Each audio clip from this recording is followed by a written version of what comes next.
토론회는 코로나19 확산 방지를 위해 무청중 온라인으로 진행되며 유튜브로 생중계되고 있습니다. 사회적 거리두기 지침에 맞춰 칸막이를 설치하였고 행사 진행은 마스크를 쓰고 진행하도록 하겠습니다. 그럼 지금부터 토론회를 시작하겠습니다. 개회사를 듣는 시간을 갖도록 하겠습니다. 먼저 오현정 서울시의원님의 개회사를 듣도록 하겠습니다. 서울시의 쓰레기, 그리고 서울형 자원순환사회, 그리고 서울만의 환경교육이라는 키워드에 정말 관심을 갖고 이 자리를 빛내주시기 위해 참석해주신 여기 계신 모든 분들께 정말 진심으로 감사드립니다. 특히 지금 의회가 행정사무감사 기간임에도 불구하고 또 축사해 주시기 위해서 참석해 주신 우리 김기덕 부의장님과 또 환경수자원위원회 김정환 위원장님 이하 여러 의원님들께도 정말 진심으로 감사드립니다. 그동안 쓰레기 그리고 자원순환, 환경교육 분야에서 남다른 노력과 성과를 보여오신 오늘 토론회를 또 열심히 준비해 주신 발제자 그리고 여러 토론자분들께도 진심으로 감사의 말씀을 전합니다. 오늘 우리 이 자리는 환경을 지키는 것이 우리가 할 수 있는 가장 선한 행동이라는 명제에 대해서 동의하시는 분들이 모이셨다고 생각을 합니다. 토론회의 진정한 주제는 우리 모두가 함께 지키는 환경이라고 생각을 하고요. 또 여기 모이신 공무원, 그리고 기업체, 시민사회 등 모든 구성원들의 적극적인 참여와 협력이 필요한 부분이라고 생각합니다. 그 첫 단추를 끼우는 일은 환경교육의 패러다임의 전환이라고 생각을 하는데 사람들의 인식과 지향점을 바꿀 수 있는 가장 빠른 길은 바로 교육이라고 생각을 합니다. 시민들의 환경학습권의 개념도 새로이 만들어야 되고 또 그리고 체계적인 환경교육 로드맵도 준비해야지만이 앞으로 우리가 이어질 녹색 성장이라는 시대 정신의 발걸음을 맞출 수 있다고 생각을 합니다. 지금 지구는 그리고 대한민국 그리고 서울은 환경위기라는 가장 큰 산을 마주하고 있다고 생각이 듭니다. 산악인 엄원길 대장이 이런 말씀을 하셨어요. 가야 한다, 불가능은 없다. 이렇게 말씀하셨는데 우리 모두가 이렇게 이런 자리에 모여서 지혜를 모은다면 우리가 극복 불가능한 위기는 없을 것이라고 생각이 들고요. 다시 한번 이 토론회를 위해서 많은 준비를 해주신 여러 분들께 감사를 드리고 토론회의 결과물을 놓고 다양한 정책적인 방법을 만들기 위해서 저부터도 우리 위원회에서 또 그리고 서울시의회에서 더 열심히 노력하도록 하겠습니다. 감사드립니다. 환경정책연구원 황인국 이사장님의 개회사를 듣도록 하겠습니다. 느끼게 되는 몇 가지 불변의 법칙이 있습니다. 그중 하나는 그냥 되는 건 없다라는 것입니다. 특히 오늘 우리가 토론하게 될 쓰레기 문제에 있어서는 정말 그냥 되는 건 없다고 생각합니다. 아시다시피 우리가 살고 있는 사회는 우리가 행동하는 대로 만들어집니다. 지금은 우리가 만든 문제를 해결하기 위한 행동이 필요할 때입니다. 굳이 어느 도시의 쓰레기 독립선언이 아니었어도 우리는 진작에 만나서 이렇게 행동했어야 됐습니다. 지금부터라도 우리 오현정 서울시의원님이 앞장서시고 김기덕 부의장님, 김정환 위원장님, 송재혁 위원장님 그리고 이 자리에 계신 시의원님들께서 함께 해주시면 됩니다. 오늘은 서울특별시의회가 서울 시민들에게 쓰레기 문제를 해결하겠다고 선언하는 첫날입니다. 이제 시작. 그냥 되는 건 없지만 하면 됩니다. 감사합니다. 다음으로 김기덕 서울시의회 부회장님의 축사를 듣도록 하겠습니다. 우리 의원님들이 149번째 거의 다 제가 토론회를 참석을 했는데 아주 현실감 있고 시기적절한 이런 그 어떤 행사적인 게 아니고 실질적으로 와닿는 또 개선해야 될 가장 필요한 것들 이런 것들이 아주 좋은 토론회들이 많았습니다. 오늘 그 쓰레기 정말 심각하죠. 지금 그 수도권 매립지가 2025년 이제 그 기간이 끝나죠. 그런데 서울에서 지금 여러 가지 지금 대책을 열심히 세우고는 있어도 특히 그 폐기물이 세 가지 아니겠습니까? 하나는 생활 폐기물, 사업장 폐기물, 건축 폐기물. 근데 생활 폐기물에 대해서는 서울시도 지금 많이 그 대책을 세우고 노력하고 있는데 이 사업장이나 건축 폐기물에 대해서 아주 그 난항을 겪고 있습니다. 그래서 수도권 매립지의 이제 문제를 지금 사자 협의 등을 통해서 다른 대책을 세우려 하지만 이게 상당히 만만치가 않아요. 또 비용도 엄청날 거고. 그래서 지금 오현정 의원님 그리고 생활정책연구원 한경국 이사장님 그리고 쓰레기센터 이동학 대표님께서 아주 좋은 그 토론회를 계획해 주시고 또 여기 계신 토론자님들이 오늘 좋은 의견을 주실 거로 생각하는데 이런 것들이 바로 오늘 그 기후환경본부에서 직원들이 나와 계시는데 정책에 잘 반영되고 또 의회에서는 의회대로 그 정책이 잘 추진될 수 있도록 최선을 다해 나는 이런 생각을 합니다.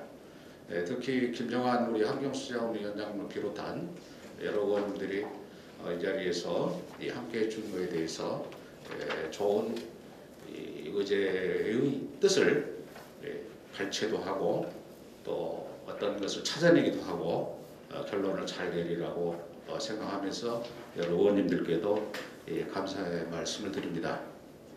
아무쪼록 오늘 뭐 잘 아시잖아요. 제가 이 축사문에도 여러 자료를 통해서 찾아봤더니 엄청난 문제들이 많더라고요. 그 학술지를 통해서 보면 앞으로 2040년에 7억 1천만 톤에 이를 것이다. 이런 심각한 문제가 있습니다. 우리는 앞으로 쓰레기 문제를 해결하지 않으면 우리 삶 자체가 무너질 수 있고 또 거기에 따라서 발생되는 엄청난 문제들이 우리가 봉착해 올 것이다. 저는 감히 그런 생각을 합니다. 그래서 오늘 축사에 나온 그 여러 가지 말씀은 시간관계상 생략을 하겠습니다만은 정말 좋은 안 주시면 우리 의회에서도 잘 이렇게 도와드리도록 그렇게 하겠습니다. 다시 한번 축하드리고 오늘 이 자리에 참여해 주신 여러분께 감사를 드립니다. 감사합니다. 다음으로 김정환 환경수자원위원회 위원장님의 축사를 듣도록 하겠습니다. 먼저 이 행사를 준비해 주신 오현정 의원님과 바쁘신 중에도 또 이 자리를 빛내주신 김기덕 서울시의 부의장님 그리고 송재혁 예결특위위원장님과 오늘 시의원님들이 정말 많이 오셨어요. 함께하신 우리 시의원님들 감사드리고요.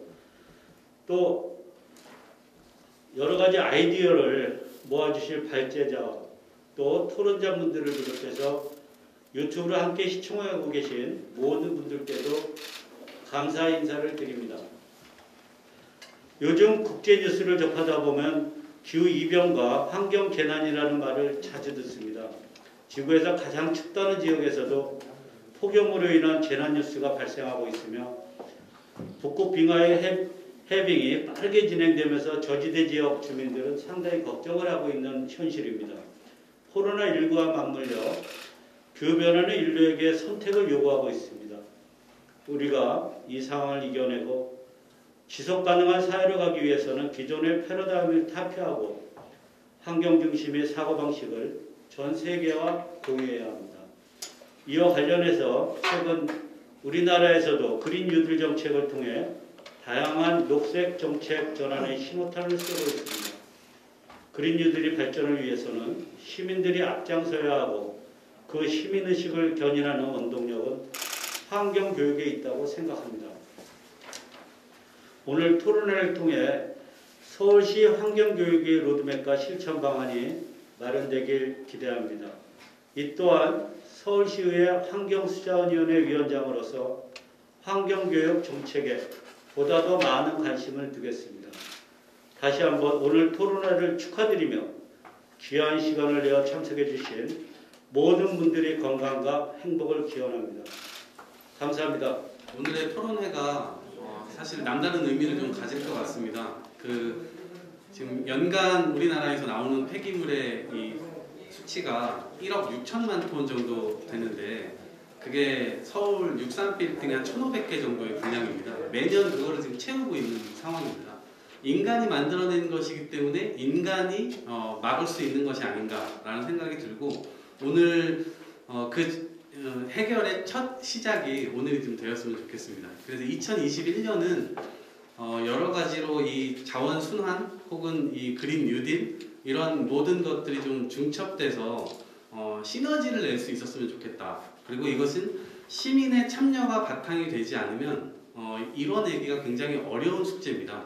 그래서 관에게만 그런 책임들이 다 전가된다면 사실은 신이 와도 해결하기가 어렵겠죠. 네.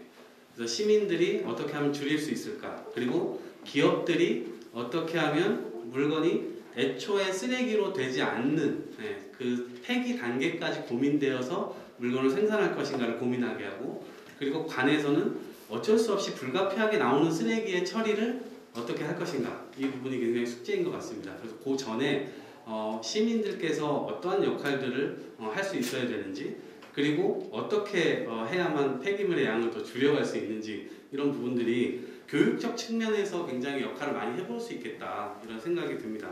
그래서 오늘 쓰레기 현황과 대책 토론회라고 쓰여 있지만 서울시민 환경교육을 중심으로 한 토론회를 오늘 좀 열어보도록 할 텐데요. 먼저 이제 발제자 2분, 그 다음에 토론자 4분이신데 오늘 사실은 현장에서 지금 이미 활동하고 계신 전문가들을 주로 모셨기 때문에 현장에서의 이야기를 좀 생동감 있게 들어보실 수가 있을 것 같습니다. 소개받은 강진영이라고 합니다. 소개를 박사로 해주셨는데 박사는 아니고요. 박사 수료생이고 현재 이제 협동과정 소속에 있습니다. 협동과정 환경교육전문 소속에 있고 환경과교육연구소라는 곳에서 연구원으로 같이 활동을 하고 있습니다. 오늘 제 발제는 3가지 정도 파트로 나눠집니다. 첫 번째는 우리가 이제 공통적인 환경교육에 대한 이해를 전제로 다음 논의를 좀 전개할 필요가 있을 것 같은데요. 그래서 우리가 다루는 환경교육이 어떤 환경교육인가를 먼저 살펴보려고 합니다. 그 다음으로는 국가 수준의 환경교육 흐름과 그리고 서울시 환경교육 현황을 살펴보고요. 마지막으로는 앞으로 그럼 우리가 어떤 과제들이 있는지를 간략하게 말씀드리도록 하겠습니다. 이제 뒤에 제가 세부적으로 말씀드릴 논의가 나올 텐데요. 그 논의에 앞서서 제가 말씀드리는 것이 어떤 전제 위에 있는지를 먼저 소개하고자 합니다. 첫 번째는 그럼 환경교육이란 무엇인가 말씀을 드릴 텐데요. 환경교육이 무엇인가를 정의하는 과정은 생각보다 쉽지는 않은 것 같습니다. 그렇기 때문에 몇 가지 국제적인 문서, 국내의 문서들을 바탕으로 환경교육의 정의가 되는데요. 그 중에 한 가지는 1977년 트빌리시 선언이라는 것입니다. 트빌리시는 구소련의 한 도시인데요. 이곳에서 첫 번째 환경교육에 관한 국제회의가 진행이 되었습니다. 그래서 거기서 제시된 환경교육의 목표는 보시는 바와 같이 5가지입니다. 인식, 지식, 태도, 기능, 참여 이렇게 5가지인데요. 이 5가지를 다 말씀드리진 않겠고요. 여기서 제가 포인트하고 싶은 것은 개인과 사회를 주체로 제시하고 있다는 것입니다. 우리가 일반적으로 환경교육이 개인의 변화에 강조점이 맞춰진 경우가 많이 있는데요. 환경교육은 초창기 정의부터 개인뿐만이 아니라 사회까지도 그 주체로 제시를 하고 있는 것을 한번 짚고 가고 싶었습니다. 그리고 이 트빌리시 선언은 1977년 지금부터 40년도 더 전이죠. 그때 정의된 거긴 하지만 현재까지도 유효한 것은 우리가 지금 사용하고 있는 환경교육진흥법상에서 이 목표를 반영하고 있다는 것인데요. 여기서 환경교육진흥법상에서 정의하고 있는 환경교육에서는 지식, 기능, 태도, 가치관 등을 기르고 이를 실천하도록 하는 교육을 환경교육이라고 얘기를 하고 있습니다. 따라서 환경교육은 그 시작부터 총체적인 목표를 가지고 있었다는 것을 우리가 함께 염두에 두고 다음 논의를 진행할 필요가 있을 것 같습니다. 이 다음으로는 환경교육에서 환경이 어떤 의미로 변해했는가를 잠깐 말씀드리려고 하는데요. 우리가 조금 더 예전에 우리가 생각하는 환경교육에서 환경은 자연, 생태의 의미를 조금 더 많이 갖고 있었습니다. 이 표에서 구분해서 보시면 자연이나 자원과 관련된 환경교육이 그동안 많이 진행됐던 것인데요. 시기가 지나면서 우리 사회도 복잡해지고 환경에 대한 관념도 복잡해졌습니다. 그러면서 아래와 같이 삶의 터전, 생물권, 공동체 프로젝트, 그리고 이 이후에 더 넓은 범위의 환경으로 확장되고 있는데요. 이것을 학교 환경 교육 과정을 통해서 한번 살펴보면 밑에 보시는 표와 같습니다. 그래서 처음에 환경교육에서 환경교과서 이름은 환경과학, 생태와 환경 이런 식으로 생물이나 화학 시간에 다루는 일부의 내용을 환경교육에서 갖고 왔던 것이죠. 근데 이 이후 이제 2007년 개정부터 녹색 성장, 지속 가능 발전 이런 것들이 들어오면서 현재의 환경교육은 생태 시스템과 사회 시스템을 통합해서 바라보는 사회 생태 시스템이라는 것으로 정의가 됩니다. 이렇게 되는 것은 환경의 범위가 점점 커지고 있다는 의미인데요. 여기서 한 가지 포인트는 과거 자연 시스템에서만 바라봤을 때 우리가 인식하던 환경 문제에는 특정한 해결책이 가능했습니다. 예를 들면 수질의 BOD가 높다고 했을 때는 BOD를 낮출 수 있는 해결책이 있는 것이죠.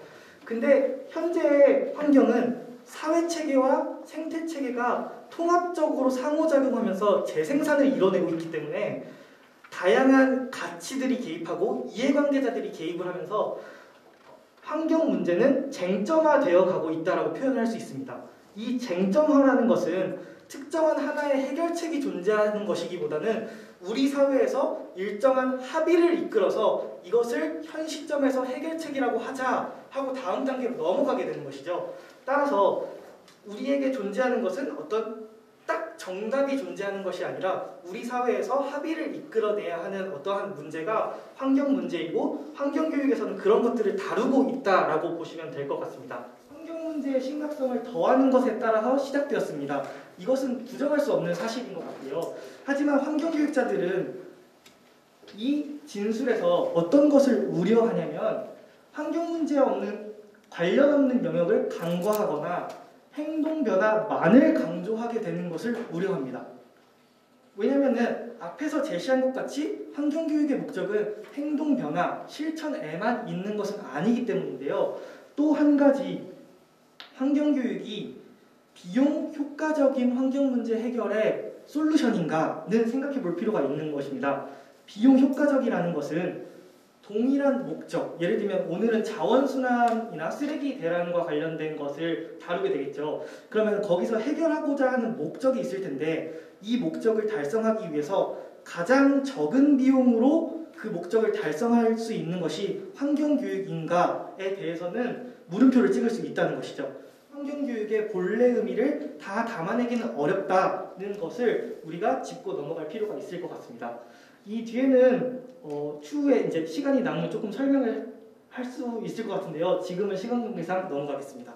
그러면은 환경교육, 우리가 어떤 환경교육을 논의하고 있는가를 앞에서 살펴봤고 국가적인 수준에서는 환경교육이 어떠한 흐름들, 어떠한 논의들이 진행되고 있는가를 살펴보려고 하는데요. 이것을 살펴보는 이유는 서울시의 환경교육 정책을 다룸에 있어서 국가적인 수준의 흐름을 이해하는 것이 서울시의 흐름도 이해할 수 있겠다라고 이제 생각을 했기 때문입니다.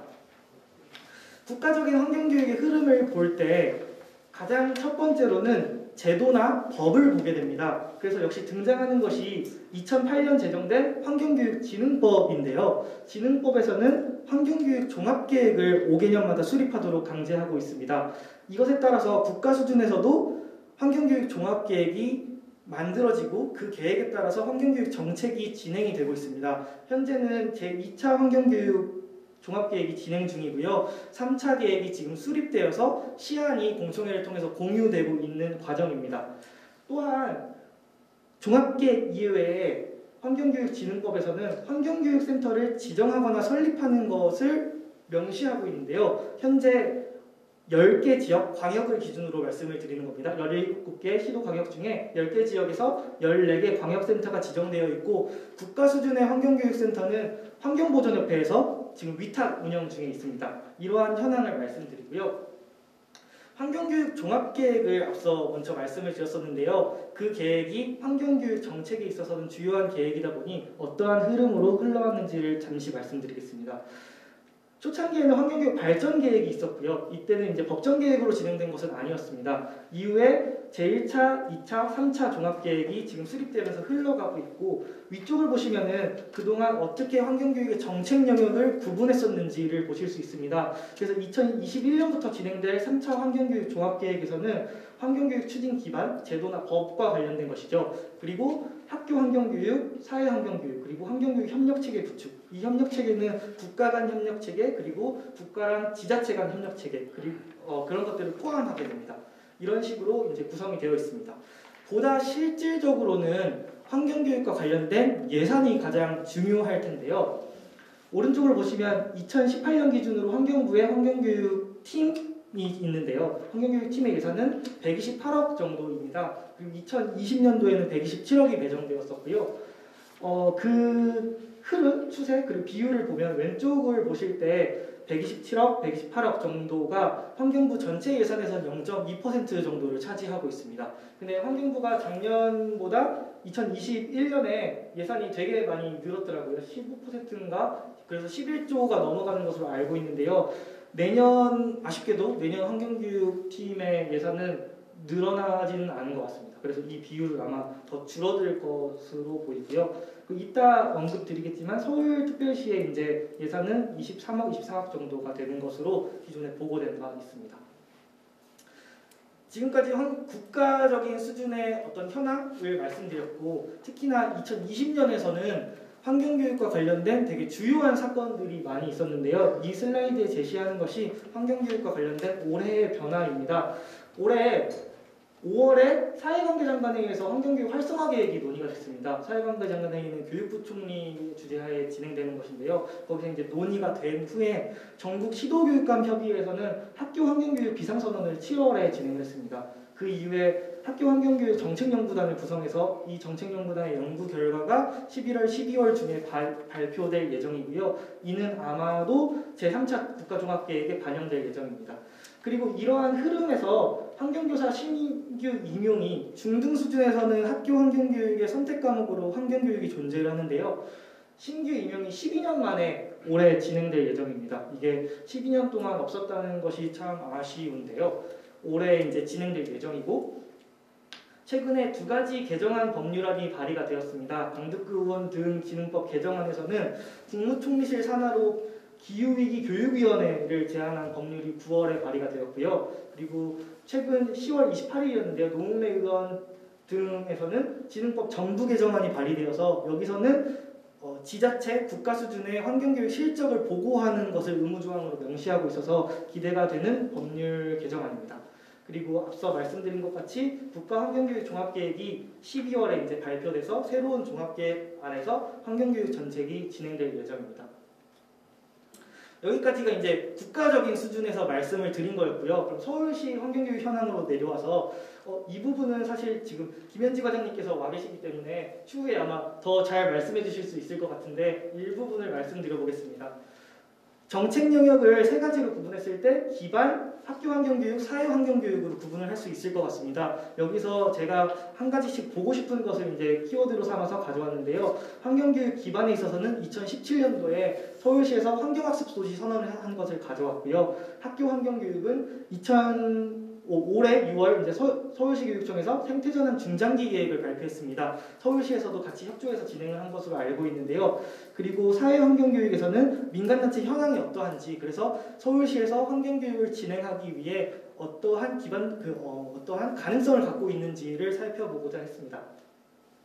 먼저 서울시 환경학습도시 선언은 2017년도에 진행이 되었는데요. 환경위기 시대라는 것을 인식했다는 포인트와 환경학습을 통한 인식을 전환해야 된다는 목표를 갖고 있어서 중요한 선언이었던 것 같습니다. 그리고 그 이후에 녹색서울시민위원회 환경교육 분과가 신설되었고 지금 환경시민협력과에서는 광역환경교육센터 업무를 수행하고 있는 것으로 알고 있습니다. 그리고 지역, 그러니까 시, 지역 기초지자체 단위에서는 5개 지역환경교육센터가 지정되어 있고요. 예산으로 보면은 2018년 기준으로 23.6억 원으로 되어 있는데요. 이 예산이 절대적으로 많은 수치인지는 사실 판단이 조금 어려운 것 같습니다. 하지만 17개 지자체 예산 중에 25%를 차지하는 것을 봤을 때는 전국적으로 서울시가 꽤나 큰 예산을 환경교육에 쏟고 있다는 것은 그렇게 추측해 볼 수 있는 포인트이긴 합니다. 두 번째는 학교 환경교육 분야에서 생태전환 중장기 계획을 발표한 것인데요. 기후위기에 대응하고 생태적 전환을 실천하는 생태시민 양선을 목적으로 하고 있습니다. 이를 위해서 이제 학교 안팎에 통합적 교육 시스템을 재구조하고 법제와 조직 등을 구성하는 내용을 담고 있어서 기대가 되는 계획이기도 합니다. 이 이후에 이제 교육지원청 단위에서도 이 계획에 발맞추기 위한 정책 연구들이랑 실행을 위한 노력들이 지금 일어나고 있다고 해요. 그래서 생태전환 중장기 계획도 서울시 안에서 힘을 발휘할 수 있는 하나의 계획이 되지 않을까 생각을 하고 있습니다. 마지막으로는 사회환경교육 분야에서 민간단체 현황을 살펴보려고 하는데요. 이 민간단체 현황은 국가 수준에서 진행된 환경교육 현황조사와 서울시 환경교육 편람을 참고했습니다. 환경부 등록단체랑 서울시 등록단체가 나눠질 텐데요. 환경부 등록단체는 179개 중에 약 60%가 서울시에 있었고요. 지자체 등록단체의 경우는 약 15%가 있었는데 경기도에 이어서 두 번째로 많은 것으로 조사되었습니다. 이 결과는 위의 결과는 국가 수준의 환경교육 현황조사의 결과이고요. 아래 결과는 서울 환경교육 편람 조사의 결과인데요. 두 결과가 엇비슷한 수치를 나타내고 있습니다. 그래서 어느 정도 신뢰할 수 있는 수치인 것 같고 이 개수만으로 판단하기는 어렵지만 서울시가 환경교육을 진행함에 있어서 어느 정도의 영향력과 진행했을 때 동력을 마련할 수 있는 기초 정도는 우리가 갖고 있다는 것을 생각해 볼 수 있을 것 같습니다. 그리고 보다 조금 더 궁금해 하실 만한 부분인데요. 그럼 서울시에서는 환경교육이 어떤 주제로 잘 다뤄지고 있느냐를 보면 왼쪽이 메이저 주제인 것 같습니다. 그래서 생태나 환경 일반 기후변화를 포함하면 약 50%가 넘어가는 것 같고요. 오늘 조금 주요한 더 주제인 자원순환과 관련돼서는 10% 정도 서울시에서 나타나는 것 같습니다. 그리고 프로그램 대상이 어떠냐라고 했을 때 아마 예상하시다시피 초중고를 대상으로 하는 청소년들을 대상으로 하는 교육이 과반 정도를 차지하고 있고요. 성인과 전체를 대상으로 하는 프로그램은 11%로 나타났습니다. 이 부분과 관련돼서는 오늘 토론회를 통해서 조금 더 개선할 방안들이 모색되지 않을까 기대를 하고 있습니다. 지금까지는 이제 이론적인 내용 그리고 현황을 말씀드렸고요. 그러면은 제가 생각했을 때 앞으로의 방향은 어떠해야 되는가를 말씀드리고자 하는데요. 이 부분이 사실 조금 더 어려웠던 것 같습니다. 첫 번째는 환경교육의 다양성을 고려해야 한다는 생각이 가장 먼저 들었는데요. 이 다양성이란 무엇인가 라고 했을 때 다양한 주체들, 다양한 주제들이 포함될 수 있을 것 같습니다. 올해 코비드-19을 비롯해서 홍수, 장마 등으로 기후위기를 우리가 실감을 하고 있는데요. 그러면서 일정 부분 환경교육의 집중도 기후변화, 기후위기로 가고 있는 것이 사실입니다. 그것이 바람직한 방식이고 지금 당장 당면한 문제를 해결할 수 있는 방식이라고 생각을 하고 있습니다. 하지만 그 과정에서 환경교육이 일정 부분 획일화되는 것 같은 느낌을 받기도 하는데요. 기후위기를 잘 다루는 것은 생물다양성이나 자원순환 이런 내용들이 연결되어 있다는 것을 다루는 것이기도 합니다. 그럼 우리가 기후위기라는 것에 초점을 맞추면서 그 연결되어 있는 것들을 잘 다루느냐라고 질문을 했을 때는 조금 생각해 볼 여지는 있는 것 같습니다. 따라서 오늘 토론회가 조금 더 반가웠는데요.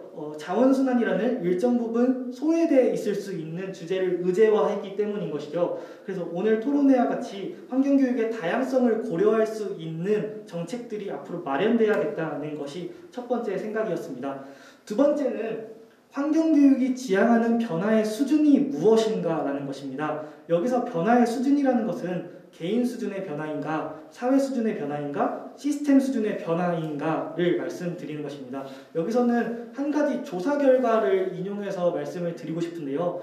국가환경교육센터에서 2020년에 올해 조사한 결과에 따르면은 환경 문제에 대응하기 위해서 개인 수준의 변화보다 시스템 수준의 변화가 더 필요하다라고 하는 것에 동의하는 응답이 94%가 넘었습니다. 그것을 해석을 해보면은 우리가 당면하고 있는 환경 문제는 일정 부분 개인 수준에서 해결할 수 있는 것을 넘어섰다라고 생각해 볼 수도 있을 것 같습니다. 그렇다면 환경교육은 무엇을 추구해야 하는가라고 했을 때 최근 환경교육에서 주목하고 있는 한 가지 개념은 집합적 환경행동이라는 것입니다. 환경행동을 개인 수준에서 하는 차원을 넘어서 우리가 집단을 이루어서 그 환경행동을 하는 것인데요. 그렇다면 우리가 지향하는 변화의 수준이라는 것은 개인 수준을 넘어선 집합적 수준, 그 집합적 수준은 사회의 변화와 시스템의 변화를 만들어낼 수 있는 그런 지향점을 가진 정책이 되어야 할 것이라는 생각이 두 번째였습니다.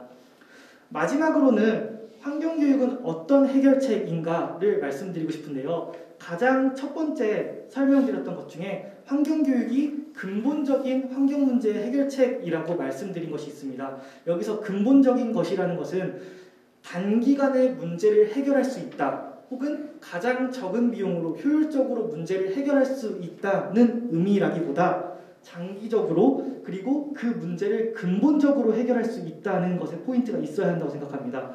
따라서 환경교육을 진행을 하면서 내년에 이 문제가 해결되겠지, 혹은 다음 달에 이 문제가 개선되는 정도가 보이겠지라고 기대하는 것은 어찌 보면 장기적으로 봤을 때 잘못된 정책을 진행하는 것일 수도 있을 것 같습니다.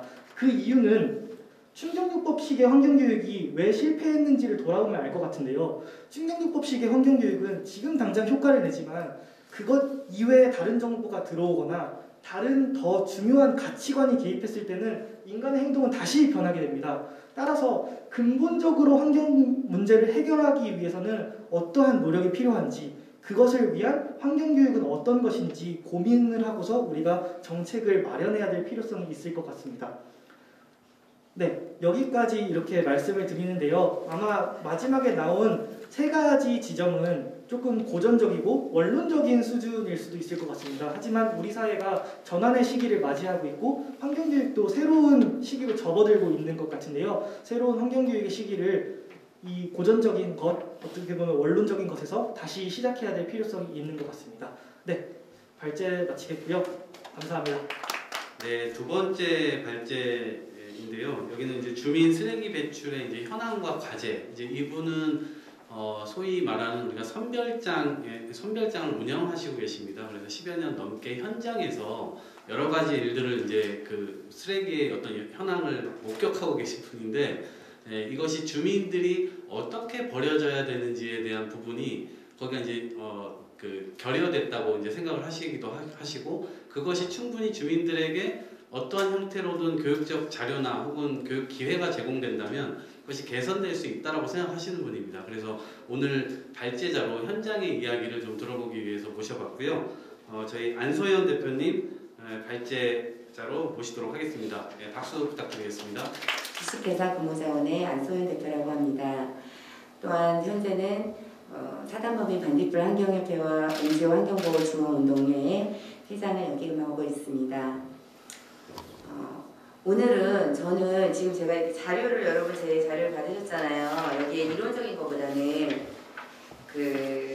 여기 자료는 참고를 하시고 제가 시간 관계상 제가 가장 현실적인 얘기를 위주로 실무자 입장에서 발표를 진행하도록 하겠습니다. 지금 상중임에도 불구하고 제가 이 발표에 대한 책임감과 의무감과 무엇보다 저는 환경교육, 분리배출 교육이 굉장히 중요하다고 생각하는 사람이기 때문에 상중에도 불구하고 이 자리에 이렇게 나오게 되었습니다.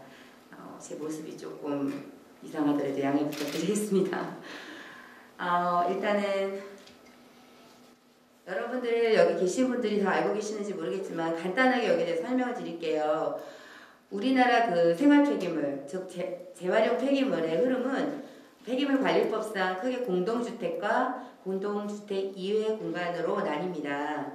공동주택은 보시다시피 일반 업자들, 수거업자들하고 일일이 개별 계약을 하게 되어 있어요. 그리고 아시다시피 분리배출을 잘하고 있고요. 그리고 일반 업자들이 분리배출한 것을 일반 민간 업체들이 수거를 해서 민간 선별장으로 가고 거기에서 또 각각의 품목별로 선별이 돼서 각각의 방식으로 포장돼서 재생 원료를 생산하고 또 재생 원료가 생산된 것이 제품을 만드는 곳으로 가고 있습니다. 그렇게 전체 200개 정도의 선별장이 있는데요. 그래서 지자체 직영 또는 민간 위탁으로 가고요. 아시다시피 여기는 혼합 배출입니다. 종량제 봉투에 버리는 것 외에는 나머지 재활용 폐기물은 한꺼번에 섞어서 버리는 그런 시스템으로 되어 있고요.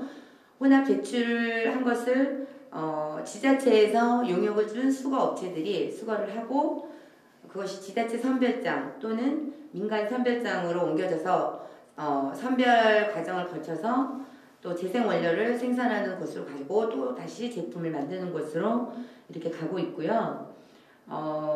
여기 나오다시피 그 배출 유통 과정은 아까 제가 방금 말씀드린 그 과정이에요. 그래서 공동주택은 아시다시피 그나마 분리배출이 되고 있어요. 그리고 아까 말씀드린 공동주택 이외 공간은 혼합 배출이기 때문에 굉장히 분리배출이 잘 안 돼서 상당히 더러운 음식물이라든지 기타 타물질들이 많이 포함돼서 선별에 굉장히 어려움을 겪었고요. 보시다시피 저는 솔직히 저희 회사는 13년 동안 지자체 것을 위주로 처리를 해왔습니다. 양천군 선별장, 현재는 동작, 강서, 서대문, 강동구, 공주시청까지 이렇게 해서 여러 개의 지자체를 약 한 달에 지금 현재 7,000톤이 넘게 저희가 처리를 하고 있어요. 그리고 요즘 아시다시피 코로나로 인해서 양이 엄청나게 늘어났기 때문에 배달 문화가 급증하고 또 일회용품을 많이 쓰다 보니까 플라스틱이나 비닐 같은 것들 또는 폐지류 이런 것들이 많이 늘어나서 굉장히 지금 처리에 어려움을 겪고 있고요. 유통 과정은 아까 말씀드린 그 과정에 대해 참고를 하시면 좋겠고요. 제가 시간 관계상 빨리 이렇게 넘어갑니다. 이런 이 유통의 과정들은 자료를 좀 참고해 주셨으면 좋겠습니다. 제가 이걸 간단하게 말씀드릴게요. 생산자 책임제도라는 거 여러분들이 아시는지 모르겠지만 여기 어려운 용어 저 빼고 저는 그냥 쉽게 설명할게요. 생산자 책임제도는 제품을 만드는 모든 우리 CJ나 농심 같은 곳들 있죠. 그런 생산자들이 자신이 만든 제품의 포장재는 자신이 처리해야 한다는 법입니다. 그렇지만 실제로는 처리를 하고 있지 못하고 있기 때문에 저희 같은 재활용 폐기물을 처리하는 업체들이 처리를 하고 있기 때문에 그 생산자들이 그 처리 비용을 포장공제조합이라는 곳에 지불을 해요. 그리고 저희는 한국순환자원유통지원센터라는 곳에 그 일정한 자격을 갖추어야 되고 회원사로 등록이 돼서 회원사끼리 서로 거래를 하게 되어 있어요. 그래서 저희가 대신 그 처리 비용의 일부를 지원받는 제도입니다. 이것도 참조를 하시고 분리배출 제도는 여러분 아시죠? 이렇게 종이 이런 종이팩 이런 것도 참고를 좀 해주시기 바랍니다. 빈 용기 보증금 제도도 여러분 다시 아실 거예요. 요즘에 쉽게 말하면 우리가 먹는 소주, 맥주 제품들 있죠? 그 포장재로 나오는 것들은 빈 용기를 가까운 유통업체나 이런 데 가져가시면 현금으로 교환을 해주는 제도입니다.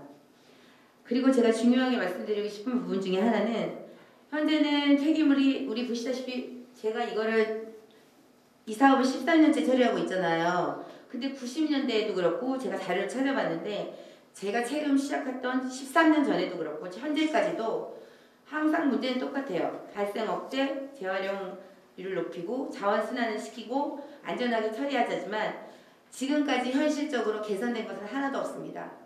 실제로 이론과 현실은 전혀 다르다는 점을 말씀드리고 싶습니다. 우리나라는 재활용률을 잘하는 나라. 과연 그럴까요? 우리나라가 다른 나라에 비해서 우리나라는 분리배출을 우선적으로 시행하고 있는 나라입니다. 하지만 이게 제가 자료를 찾아보니까 최근 자료가 없더라고요. 그래서 할 수 없이 2017년도가 최근 자료라 어쩔 수 없이 이렇게 만들었는데 13년도 기준으로 봤을 때는 그 59%로 세계 2위를 차지했고 2017년도 기준으로는 69%로 상당히 높은 편에 속한다라고 나와 있지만 실제로 현실은 그렇지 않습니다. 왜냐하면 아까 말씀드렸다시피 분리배출을 하는 곳은 우리나라의 공동주택만 분리배출을 하고 있고 그 그 외에 다른 공간은 다 혼합으로 배출을 하고 있기 때문에 실제로 우리나라의 절반 50% 이상은 분리 배출이 되고 있지 않는 실정입니다. 뭐 이거 재활용률이 낮은 이유 이런 거는 제가 나중에 다 설명드리고 이 영상을 보시면서 제가 설명드리는 게 가장 현실적으로 느껴질 것 같아서 영상을 보여드리려고 하겠습니다. 실제로 제가 이거 뉴스에 나온 거 편집한 거거든요. 지금 저희 현장에서 실제로 제가 촬영한 겁니다. 지금 저희가 지자체 거고요. 방금 전에 시계 나왔죠? 이게 재활용 폐기물이라고 들어오는 건데 자세히 보시면 거의 쓰레기 같죠? 보시죠? 보이시죠?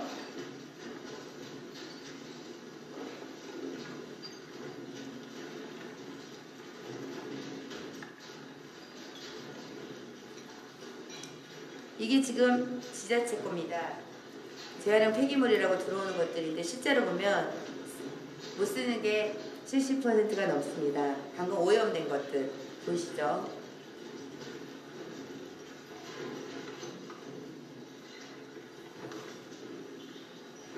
정말 중요한 자료인데 그거 보셨으면 엄청 충격받으셨을 것 같은데 그거 못 보여드려서 지금 너무너무 안타깝고요. 우리 연구원님한테 보내드린 자료가 있어서 그게 만약에 다행스럽게 틀어지면 정말 다행이고요.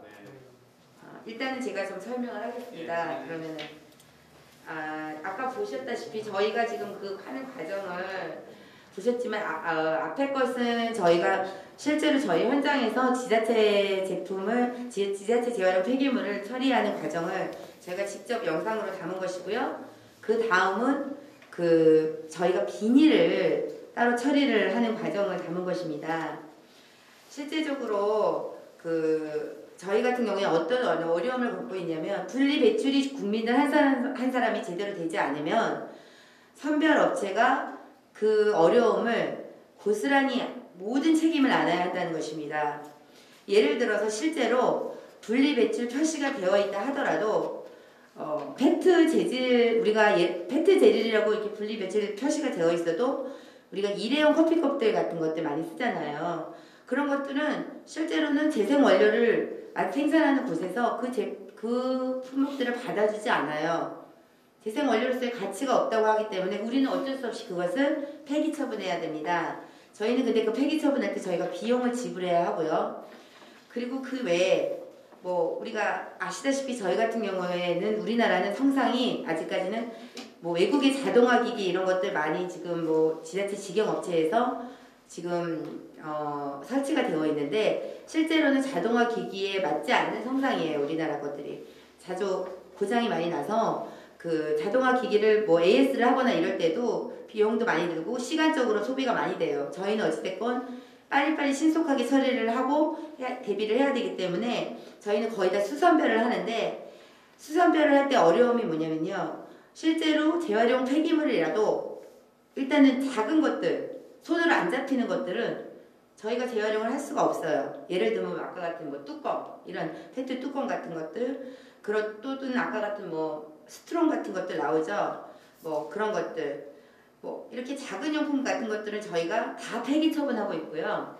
그 외에 복합 재질된 것들 플라스틱이 플라스틱인데 한 가지 제품으로 되지 않은 것들 페트하고 PE하고 PP하고 이렇게 막 섞여 있는 것들이 있어요. 그런 것들은 실제적으로는 저희가 재생 원료를 하는 곳에 보낼 수가 없습니다. 실제는 거의 폐기 처분되고 있고요. 아니면 헐값에 아니면 무상으로 처리를 하고 있는 실정이고요. 그리고 오염된 거, 특히 재활용 폐기물에도 오염된 것들은 무조건 폐기 처분하고 있습니다. 현재는 보시다시피 제가 얼마 전에 공동주택 분들의 요즘에 항상 문제가 저희가 재활용 대란이나 쓰레기 수거 거부 사태는 주로 지자체 쪽보다는 실제로는 공동주택 쪽에서 많이 나요. 공동주택이 분리 배출을 그나마 하고 있음에도 불구하고 나는 이유는 그분들이 보통 보면 얘기하시는 게 플라스틱이나 비닐이 아직도 분리 배출이 제대로 되고 있지 않다고 합니다. 그곳에 오염된 것들이 많이 들어가 있고 타물질이나 그런 것들이 심지어는 음식물 같은 것도 많이 들어가 있기 때문에 배출을 하고 싶어도 받아주는 곳이 없어서 처리를 할 수가 없는 그런 실정이에요. 그러다 보니까 심지어 분리 배출을 잘하고 있는 공동주택들도 처리를 못하는데 저희같이 혼합 배출된 것들을 처리하고 있는 선별업체들은 몇 배의 어려움을 안고 있다고 보시면 될 것입니다. 아까 그 영상은 나중에 개인적으로 꼭 보셨으면 좋겠습니다. 왜냐하면 현재 우리나라가 안고 있는 어마어마한 문제입니다. 현재 뭐 아시다시피 저희가 지금 계속해서 요즘 같은 코로나 시대에 앞으로는 제가 봤을 때는 이런 것들을 우리가 또 이 같은 코로나 같은 바이러스들이 계속해서 생길 것이고, 그러다 보면 계속해서 이런 배달 문화나 이런 것들이 트렌드화 될 거라고 생각을 합니다. 그러다 보면 옛날에는 우리가 일회용품을 쓰지 말자고 권장을 했지만 지금 오히려 쓰라고 권장을 하고 있는 상황이에요. 그러다 보니까 재활용 폐기물은 양은 지금 계속해서 늘어나고 있는 실정이고 처리하고 있는 업체는 한정이 되어 있습니다. 그런데 그거에 대한 어떤 지자체라든지 뭐 아직까지 죄송하지만 환경부나 어떤 대책이 임시 방편적인 대책밖에는 갖고 있지 않고요. 저희가 실질적인 현실적인 지금 어떤 지원책이나 이런 것들을 받지 못하고 있는 실정입니다. 그러다 보니까 저희가 여기에 대해서 저는 오랫동안 굉장히 고민을 많이 해왔고요. 제가 3년 전에 재활용 대란 났을 때도 분리배출법 입법위원으로 TF팀의 선별장 대표를 참가를 했습니다. 그때 뭐 생산자 쪽에서도 몇 분, 또 선별장 쪽에서도 제가 대표, 또 뭐 페트업체, 캔업체 이런 데서 한 분씩 오셨는데 다 각자의 입장이 틀려요. 그러다 보니까 정답이 없습니다. 결론이 정답이 없고 예를 들면 생산자는 포장재를 단일 재질로 만들어 달라고 했더니 자기네들은 그러면 글로벌 경쟁력이 떨어진대요. 제품이 안 팔린다고 합니다. 그리고 저희 같은 선별업체는 또 여기 뚜껑하고 라벨을 떼서 갖고 오면 솔직히 말하면 작은 것들은 아까 못 잡는다고 했잖아요. 그럼 다 폐기처분 해야 돼요. 저희는 또. 그런데 또 페트업체는 또 그렇게 따로 배출을 해주기를 바라고. 그러니까 각자의 입장이 다르다 보니까 정답이 없었고요. 그래서 제가 내린 결론은 딱 하나입니다. 무엇보다 국민 한 사람 한 사람이 분리배출에 대한 정확한 분리배출 방법을 인식을 해서 이것을 실천을 해주면 국민들에게도 좋아요. 왜냐하면 어차피 이 모든 비용은 다 국민들 세금에서 나옵니다. 세금도 절약되고 또 지자체들 예산도 절약되고 또 저희 같은 업체들도 일하기가 훨씬 수월하고 또 고품질의 재생 원료들이 생산이 되다 보면 저희가 내수 시장이나 외국 시장에서도 경쟁력을 갖게 돼요. 그러면 여러 분들이 다 좋은 그런 현상이 발생이 되고요. 그러다 보면 저는 현재는 분리배출에 대한 교육을 제가 봤을 때 비전문가들이 많이 해요. 그리고 공무원분들이 주로 하시는데 아시다시피 제가 주로 늘 만나는 분들이 자원순환과나 청소행정과 지자체 공무원분들입니다. 사실 그분들이 로테이션이 자주 되다 보니까 잘 알고 계시지 못해요. 홍보도 그렇게 오래 지속되지 못하고 형식적인 경우가 많습니다. 그래서 반드시 누군가가 이거에 대한 좀 책임을 지고 실천을 해줘야 되는데 제가 마침 우리 이동학 대표님을 만나게 되었고 앞으로 저는 이 환경 시대가 도래했잖아요. 모든 것은 환경이 개선이 돼야 돼요. 뭐 미세먼지, 기후변화 모든 문제가 마찬가지지만 환경에 대해서 각 분야에 걸쳐서 체계적이고 정확한 교육이 저는 무엇보다 필요하다고 생각하는 사람입니다. 그것이 아주 어린 아이서부터 어른까지 다 체계적으로 눈높이에 맞춰서 교육이 실행돼야만 국민의 인식이 바뀌어야지만 이게 실천이 되고 또 그래야지만 이것이 환경이 곧 개선될 수 있다고 저는 분명히 정확하게 확신하고 있는 사람이고요. 그래서 제가 이 자리에 섰고 앞으로도 제가 만약에 이런 쪽에 제가 도움이 된다면 무엇보다 앞장서서 환경교육에 대해서 제가 어떤 책임의식을 가지고 실무자 입장에서 저는 노력을 하고 싶습니다. 제가 시간 관계상 길게 말씀드리지 못해서 안타깝고요. 영상을 아까 못 보여드려서 너무 안타까운데 여기 계신 분들한테 이메일로 좀 전송을 해주셔서 볼 수 있게 해주시면 감사하겠습니다. 네, 고맙습니다. 네, 오늘 제 의견을 들어주셔서 감사합니다. 네, 고맙습니다. 서로가 위생을 생각하기 때문에 일회용품이 늘어났는데 결국 누군가는 쓰레기 가까이 가서 그걸 만져야 되는 거예요. 그러니까 이 현장에서 일하시는 분들은 열악한 상황에서 그걸 하시는데 실제로는 대한민국에서 이런 일들을 과연 누가 하는가 이것도 사실 굉장히 집중적으로 저희들이 들여다볼 필요가 있을 것 같아요. 대부분 다 어르신들이 하거나 그것도 인원을 채우기가 어려워서 외국인들에 의존하고 있는 상황입니다. 그래서 실제로 지금 이제 발제해 주신 바와 같이 현장에서 시민들, 개개인들의 어떤 노력으로 한계가 있지만 그럼에도 불구하고 개개인들이 노력할 수 있는 기회를 우리 관에서 좀 제공해서 그런 교육들을 받을 수 있고 어떻게 버리는지를 제대로 알려준다면 저희 시민들이 충분히 따라올 수 있다 이렇게 생각하고 그러한 역할을 앞으로도 저희가 좀 만들어 나가면 좋겠다는 생각을 합니다. 안소연 대표님께 다시 한번 박수 부탁드리겠습니다. 자, 이제 토론으로 들어가도록 할 텐데요. 토론은 한 분당 10분 정도 배정을 해두었습니다. 그래서 첫 토론으로 현재 지금 서울시에서 재활용 정거장 모아모아 사업을 굉장히 활성화되게 하면서 일종의 수입까지 굉장히 많이 올리고 있는 은평구의 사례를 한번 좀 들어보도록 할게요. 이 과정에서 주민들이 분리배출을 하는 과정에서 여러 가지 일들이 있었는데 그 과정 자체가 사실 교육의 현장이었고 교육의 과정이었던 거예요. 그래서 그런 부분을 현장감 있게 좀 말씀을 해주시겠습니다. 자원순환도시 은평추진단 단장님이신 박은미 단장님 소개해드리겠습니다. 박수로 맞아주세요. 네, 저는 은평구 자원순환 추진단 단장으로 하고 있는 박은미입니다. 지금 안소연 대표께서 말씀을 하셨는데요. 굉장히 우리 심각합니다.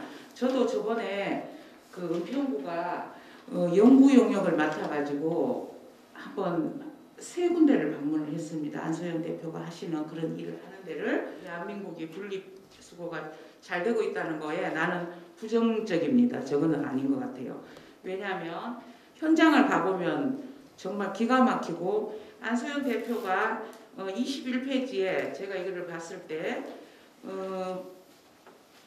하지만 분리수거된 쓰레기의 실제 재활용률은 절반에 못 미친다고 했는데 사실은 절반이 안 되죠.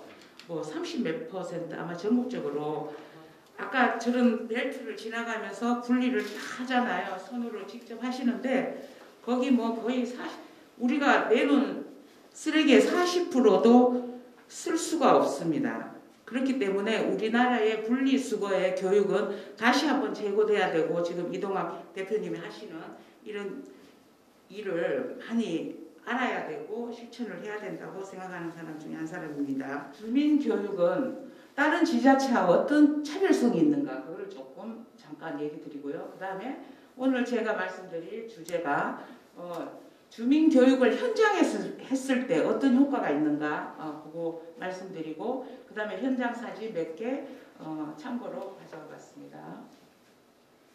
자, 모아모아 사업은 지금 우리가 폐기물의 수거 방식이 2가지가 있죠. 문전 수거 방식과 거점 수거 방식이 있습니다.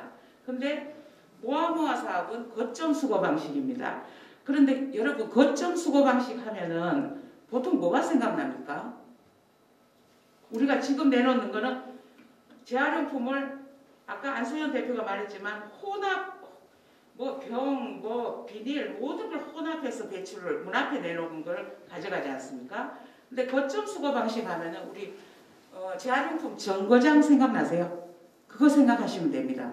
그런데 만약에 거기 사람이 없으면 그게 깨끗하던가요? 쓰레기장.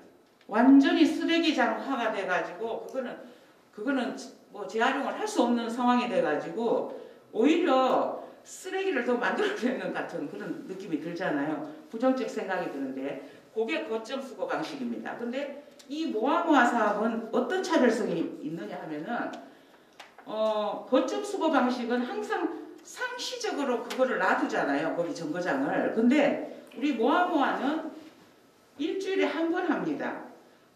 각 동별로 10개의 거점이 있습니다. 10개의 거점이 있고 일주일에 한 번 4시간만 합니다.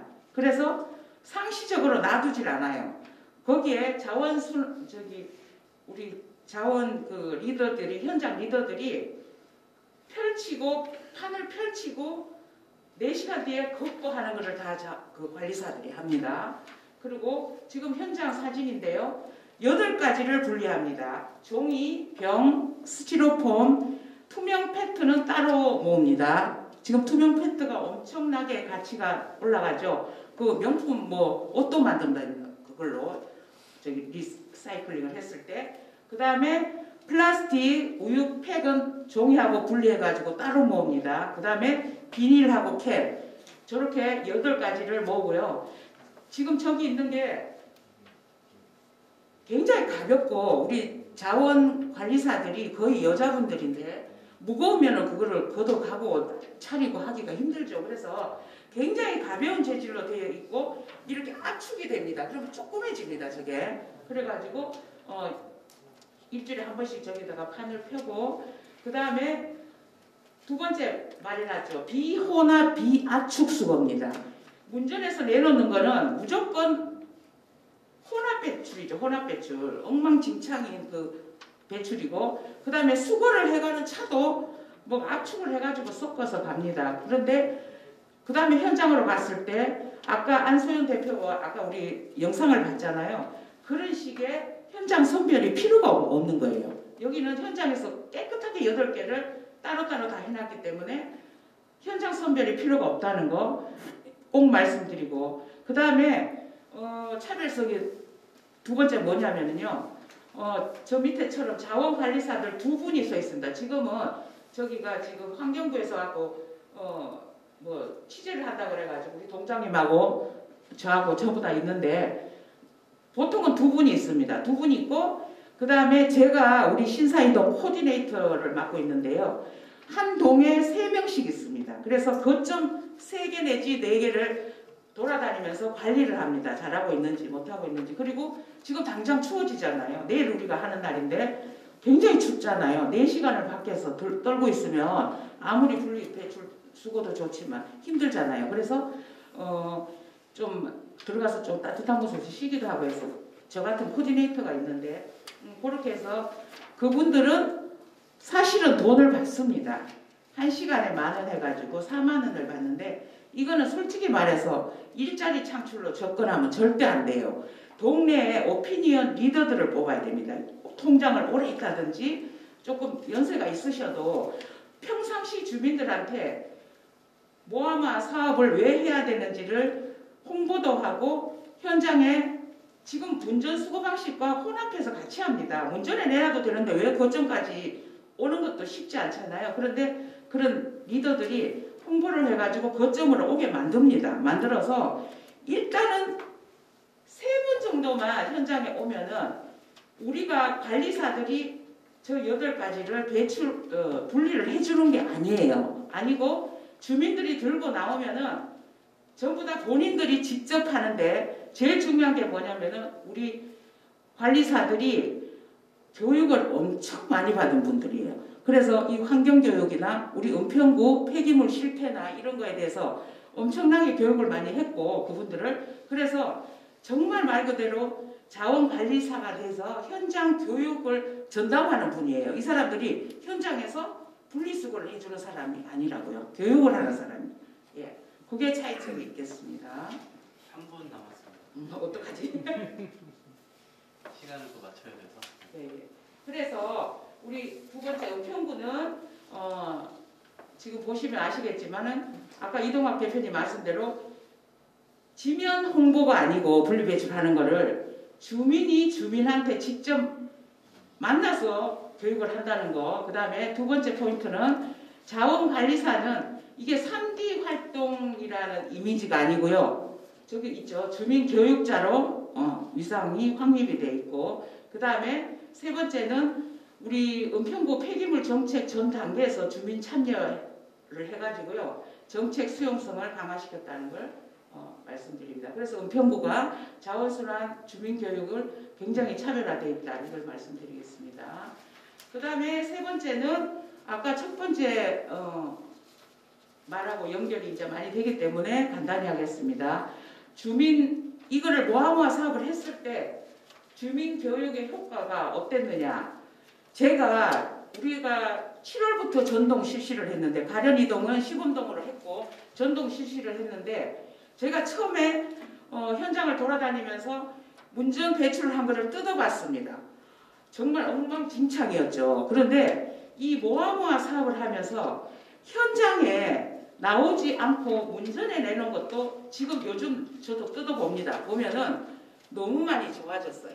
물론 현장에 가지고 나오면 우리는 100% 그대로 소멸 없이 재활용이 되는 거잖아요. 100%. 근데 지금 보십시오. 문전에 내놓는 것도 뜯어보면 굉장히 깨끗하게 나온다는 게 모아모아를 하면서 우리 은평구 그 지역 방송 이런 데도 굉장히 많이 나왔거든요. 그랬더니 효과가 엄청나게 교육 효과를 보고 있다 이렇게 말씀드리겠습니다. 그 다음에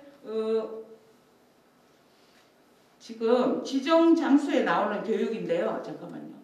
그 다음에 또 두 번째 주민 교육 효과가 뭐냐면 항상 동네는 보면은 그 무단 배출하는 장소가 있어요. 엉망진창인 장소가 그때 제때 안 내놓고 중간중간에 막 내놓기 때문에 항상 쓰레기가 이렇게 쌓여있는 장소가 있는데 거기서 모아모아 사업을 하는 거점을 하다 보니 처음에는 엉망진창으로 나왔는데요. 지금은 주민들이 거기다가 무단 배출이 진짜 안 한다고는 보지 못하고 엄청 깨끗해졌어요. 많이 줄어들어가지고 동네가 깨끗해졌습니다.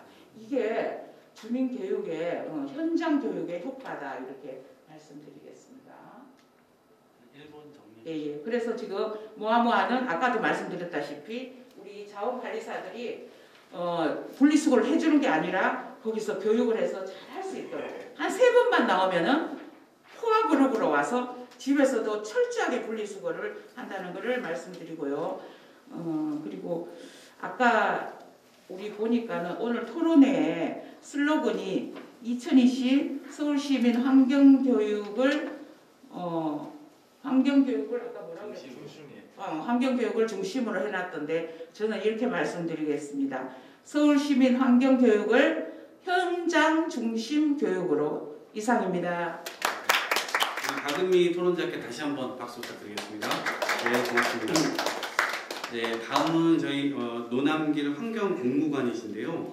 실제로 도봉구에서 주민들이 쓰레기를 버리고 배출을 한 쓰레기들을 이제 수거하는 그런 이제 공무관으로 일을 하고 계신 겁니다. 그래서 현장의 이야기들을 하는데 여러 가지 또 이야기들이 있을 것 같아요. 이 환경 교육의 필요성과 관련된 부분을 많이 강조해 주실 것 같은데 우리 노남길 환경공무관님 모셔서 환경미화 종사자가 본 쓰레기 수거 시의 문제점과 실태 들어보도록 하겠습니다. 박수 부탁드리겠습니다. 우선 이 토론회를 준비해 주시는 우리 이동학 대표님과 생활정책연구원 한민구 이사장님 그리고 항상 환경공무관들의 지대한 사랑과 관심을 갖고 응원중에게 감사의 말씀을 우선 드리겠습니다. 저는 환경미화 종사자가 본 쓰레기 수거 문제 시 실태라는 주제로 이 자리에서는 도봉구 서울시청 노동조합 도봉지부 지부장 노남길 다시 한번 인사드리겠습니다. 사실은 환경 공무관들이 현장에서 일하실 때 시민들께서 배출하는 것이 잘못 배출 때문에 재해를 입는 경우가 많거든요. 그래서 그런 재해 사례들을 먼저 보신 후에 그래서 시민들께 당부해야 될 말씀들을 좀 정리를 해서 말씀드리고자 합니다. 우선 안전이란 보건이란 이런 것은 사전적이니까 그냥 읽어보시면 될 것 같고요. 안전은 사실 근로자들이 꼭 지켜야 될 권리이자 의무입니다. 그래서 근로자들이 꼭 지켜야 되지만 꼭 의무적으로 지키지만 본의 아니게 다칠 수 있는 상황들이 많이 발생을 하거든요. 최근 3년간 환경공무관 대회자가 1,822명 정도거든요. 근데 주로 50대 이상 고령자가 많이 차지하고 있고 그리고 특히 주말을 지나고 첫 작업일 월요일에 사고가 많이 일어나는 걸로 조사가 됐습니다. 이것은 업무량에 대한 책임감에 대한 것이 있지 않을까라는 생각을 좀 합니다. 그리고 이제 보시겠지만 위험 요인으로는 이제 재활용 아까 말씀하신 앞에서 말씀하신 대표님들이 말씀하신 재활용 수거 시 차량 뒷면에 타거나 그리고 적재를 하거나 이런 부분에서 사고들이 많이 나는데요. 물론 이제 그 제 예방 대책으로는 뭐 안전띠를 하고 안전모를 하고 이런 일들이 있겠지만 어쨌든 그 낙하물이나 재해들 발생들이 많이 일어난다.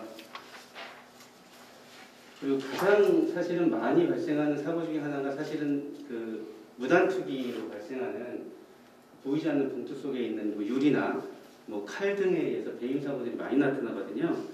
이런 것들은 아까 보시겠지만 무분별하게 버려진, 앞에서 계속 재활용들을 많이 말씀하셨지만 사실은 쓰레기가 재활용만 있는 것이 아니고 무단투기나 대형 폐기물이나 뭐 폐활강 등이나 여러 가지 그 쓰레기들은 많이 있거든요. 근데 그런 걸 수거시에 사실은 표시되지 않으면 현장 사람들이 사고를 많이 당하는 경우가 많이 있습니다. 앞으로 나올 사진에서 보시면 알겠지만 이런 것들은 좀 주민들이 좀 개선을 해주셔야 되지 않나 하는 생각이 듭니다. 똑같이 이제 대형 폐기물을 작업하는 모습들인데 사실은 지금 사진에 보시겠지만 되게 위험하게 작업들을 하고 계시거든요. 근데 이런 것들은 사실 뭐 여러 가지 장비의 부재나 인력의 부재도 있지만 사실은 그 작업량을 유연성 있게 해결을 하려면 빨리 해야 되기 때문에 사실은 여러 가지 위험 요소를 안고서라도 작업을 하고 있는 모습들입니다.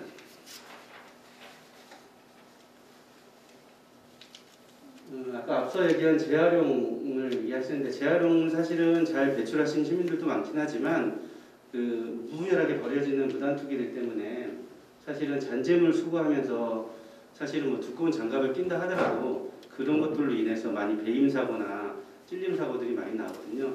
사실 그로 인해서 간염병의 위험도 있고 여러 가지 그 위험 요소들을 계속 배제하고 저희 환경공무관들이 작업을 하고 있는 모습들입니다.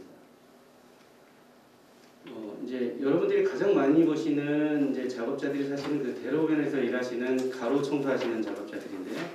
보통 이분들은 그 뭐 인도에서도 하시지만 차도에 내려와서 작업을 하는, 특히 이제 요즘 낙엽철이다 보니까 낙엽이 많이 떨어져서 그 가로변에서 작업들을 많이 하시는데 사실은 그 차량에 대한 그 교통사고의 위험성들이 굉장히 많이 내재되어 있는 작업자들입니다. 사실은 그래서 항상 조심해야 되고, 물론 이제 차량 운전자들도 물론 그 저희가 이제 안전복을 입긴 하지만 뭐 그 전방을 예의주시하시면서 운전해 주시면 안전에 조금 큰 도움이 되지 않을까 이런 생각들을 합니다.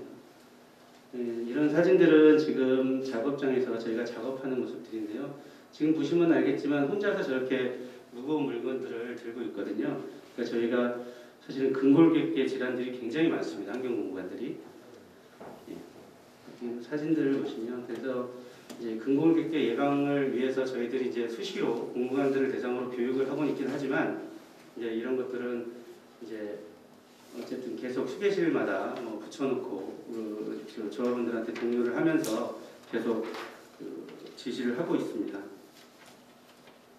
지금 이 내용들은 이제 작업자들이 꼭 지켜야 할 내용들이어서 이제 이런 것들을 이제 교육이나 이런 것들을 수반하면서 계속 작업을 하고 있습니다. 이런 것들은 뭐 작업자도 중요하지만 시민들이 어떻게 버려줬으면 한다, 뭐 이런 내용의 사진들입니다. 이 사진은 아까 말씀 주신 저희가 찔림 사고를 그 대략적으로 보여주는 사진이고요. 뭐 보시는 거에 비해 왼쪽 위쪽에 있는 거는 사실 유리에 찔린 사고로 종아리가 베어서 7바늘을 꼬맨 사고입니다.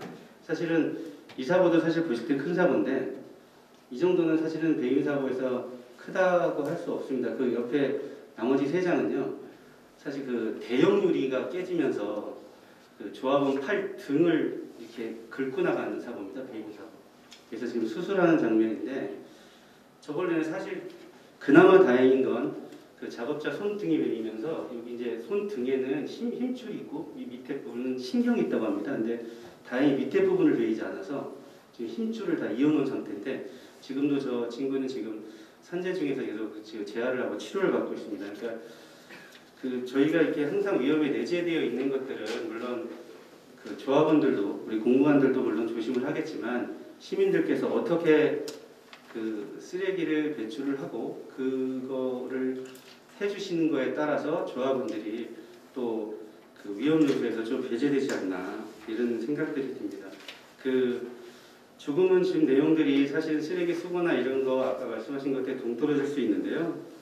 그 환경 공무관들이 현장에서 재해를 당하는 사례들을 지금 보신 건데 재해는 사실 어떤 경로나 상황에 따라 다르겠지만 예측할 수 있는 사고도 있고 예측할 수 없는 재해들도 그 어떤 환경에서도 올 수 있다고 생각을 합니다. 하지만 예측할 수 없는 재해들은 그렇다 치더라도 예측할 수 있는 상황들은 저희가 막을 수 있다고 생각을 하거든요. 물론 작업자들이 안전수칙을 지키는 것도 중요하지만 배출하실 때 조금의 배려와 관심만으로도 저희 그 일하시는 환경 공무원들께서 재해로부터 조금은 안전할 수 있을 거라고 생각합니다. 크게는 아까 보신 것처럼 작은 상처가 될 수도 있지만 생명을 위협할 수 있는 사고로도 올 수 있는 상황이거든요. 그러니까 앞서 보신 내용들처럼 못 쓰는 칼이나 깨진 유리 등은 신문지에 좀 2중, 3중으로 좀 묶어서 배출을 해주시든가 그리고 투명 봉투, 검은 봉지 말고 투명 봉투에 유성 매직으로 이건 깨진 유리다라고 써주시면 아무래도 작업자들이 육안으로 보면서 수고할 수 있으니까 그런 것들은 충분히 해주실 수 있을 거라고 생각을 하거든요.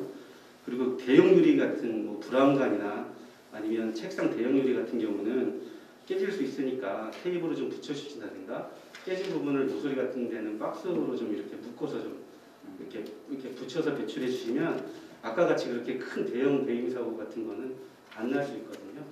그리고 저희 도봉 같은 경우는 그 배임 사고가 많아서 차량에 유리를 적재할 수 있는 것을 지금 만들려고 하고 있습니다.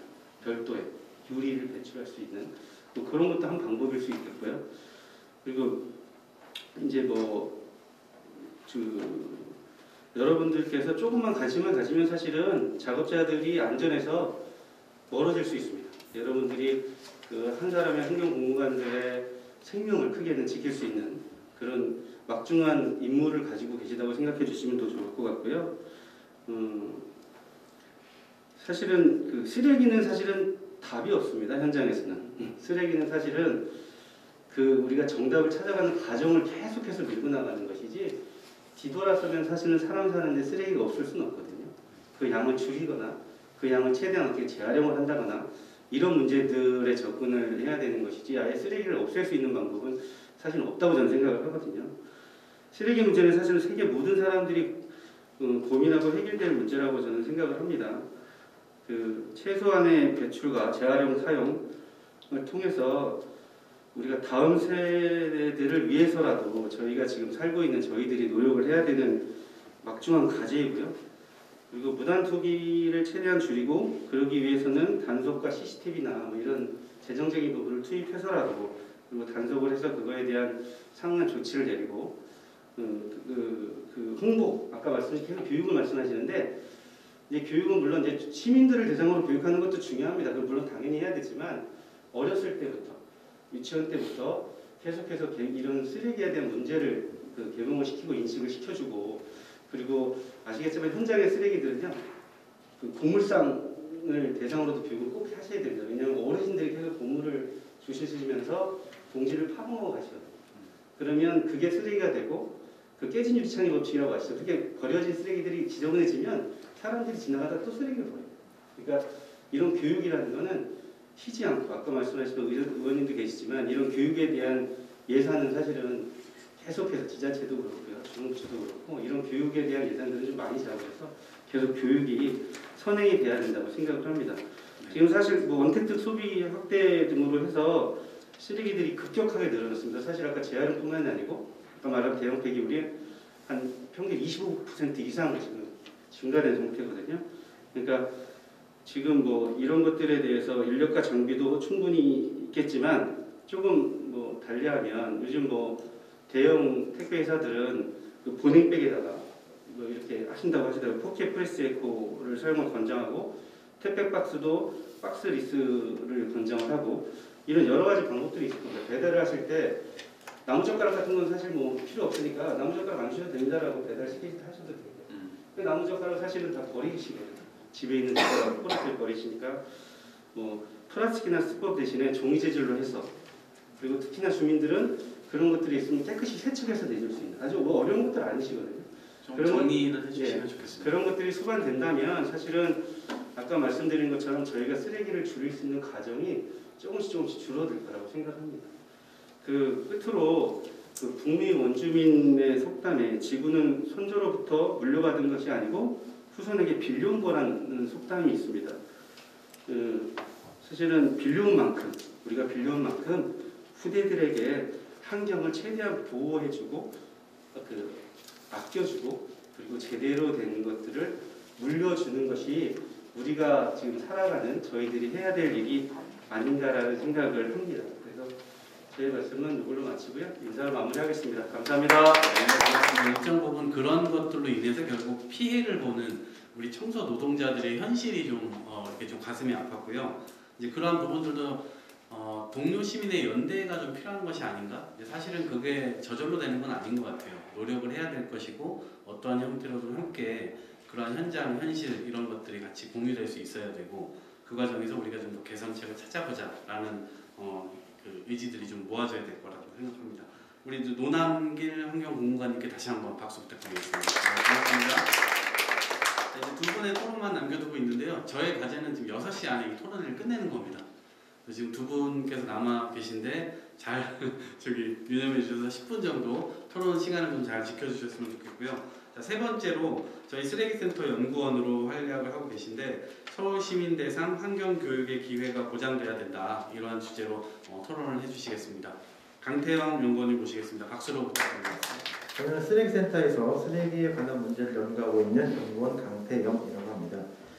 저희 쓰레기센터는 쓰레기를 줄이고 환경에 도움을 줄 수 있는 많은 방법을 연구하고 있습니다. 그러한 활동을 하다 보면 현장에서 많은 분들을 만나게 되는데요. 제가 현장에서 많은 분들을 만나보면서 느끼는 생각은 우리가 생각보다 이 문제에 대해서 깊게 고민을 하고 있지 않구나. 생각보다 많이 알지 못하는구나. 이런 생각이 듭니다. 저 역시도 잘 몰랐고 아직도 배워야 할 것이 많다고 생각합니다. 그래서 저는 현장에서 교육이 필요하겠다고 느꼈던 순간들이나 아쉬웠던 점 위주로 발표를 하려고 합니다. 5차 슬라이드를 보시면요. 환경교육의 실태, 교육의 문제점, 개선 방안과 제가 생각하는 결론의 순서로 말씀을 드리겠습니다. 먼저 환경교육의 실태입니다. 환경교육의 정의 및 목적을 알아보려고 하는데요. 그 전에 앞선 발제자들께서도 말씀해 주셨기 때문에 이 부분을 생략을 하고 목적 부분만 간단하게 말씀드리겠습니다. 우리는 얼마나 잘 알면서 스스로 결정하고 있는 것일까요? 우리가 버린 쓰레기가 우리에게 어떤 영향을 미치는지 우리는 얼마나 알고 있을까요? 이러한 질문에 대한 해답은 환경교육을 우리가 얼마나 잘 받고 있는지 우리에게 얼마나 많은 환경교육의 기회가 있는지에 따라서 기회가 달려 있다고 생각합니다. 환경교육의 전개 과정과 교육과정의 전개 과정도 생략을 하겠습니다. 여기까지는 근데 아까 살펴봤듯이 그 학교교육에 관한 내용이 환경교육의 발전 과정에 줄을 이루고 있었습니다. 그럼 사회에서의 환경교육은 얼마나 잘 되어 있는가 이런 것에 대한 의문이 들 수 있는데요. 저는 환경교육이 잘 되지 않고 있다고 생각합니다. 제가 왜 환경교육이 잘 되지 않고 있다고 생각하는지에 대해서 다음에 네 가지로 정리를 해봤습니다. 우리나라 환경교육의 문제점은 첫 번째로 높은 인식과 상대적으로 낮은 지식입니다. 쓰레기 문제, 좁게는 분리수거에 관한 높은 의식과 상대적으로 낮은 의식입니다. 제가 만나본 대다수의 사람들은 쓰레기 문제가 심각하다, 재활용을 잘 해야 한다고 말씀하십니다. 그런데 막상 재활용품을 어떻게 버려야 할까요? 여쭤보게 되면 공통적으로 들어오는 대답은 언제 바뀌었지? 난 잘 모르겠는데 이런 대답들이 많습니다. 제가 드리는 질문은 어려운 질문이 아니었습니다. 그 페트병 뚜껑을 닫아서 버리면 안 됩니다라는 아주 실생활에서 흔히 마주치게 되는 간단한 질문이었는데요. 지금 이 토론을 참석하고 계시거나 유튜브를 보시는 분들은 이 질문에 대한 답을 알고 계셨을까요? 정부의 공식적인 지침은 분리배출인데 이렇게 되면 아까 말씀하셨듯이 선별장에서 페트의 뚜껑을 선별하기가 어려워서 뚜껑은 폐기물이 되어버립니다. 그렇다고 닫아서 버리면 그 페트병이 압축되지 않아서 선별장에서 운반에 어려움을 겪고 있습니다. 어찌됐건 답은 분리배출이 답입니다. 다음으로 보시는 자료는 저희 쓰레기센터가 지난달 서대문구에서 진행했던 파봉 실험의 결과입니다. 저희 쓰레기센터는 지난달 서대문구 관내에서 일주일간 쓰레기 봉투 20개를 모아서 파봉하여 그 속에 재활용이 가능한 물품이 얼마나 들었는지 알아보는 실험을 진행하였습니다. 그 결과는 보시는 바와 같이 평균 40% 정도의 재활용품이 섞여 있습니다. 높은 분리수거 인식에 비해서 아직 갈 길이 멀리 남아있다는 것을 느낄 수 있습니다. 다음으로는 2번으로는 지식이 부족하다는 것에 대한 인식 자체가 부족하다는 것입니다. 앞서 말씀드린 것 같이 인터뷰를 진행하면서 가장 많이 들려오는 대답은 의외로 잘 몰랐어요가 아니라 난 이렇게 알고 있었는데 라는 것입니다. 즉 틀린 지식을 옳다고 알고 있었던 것이죠. 지금 보시는 자료는 저희 쓰레기센터가 지난달에 역시 서대문구에서 진행했던 실험의 결과입니다. 이 실험은 과거의 구성원 수를 고려하여 참여자를 모집한 후에 구성원의 수와 주거 형태를 통제하여 실험군과 대조군으로 나누고 실험군에게는 간단한 교육 자료를 그리고 그룹 B인 그 대조군에게는 아무것도 주지 않은 채 2주간 쓰레기 봉투 사용량을 조사하였습니다.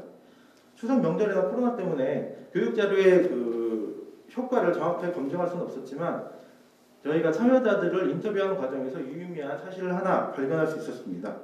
그 교육 자료를 받은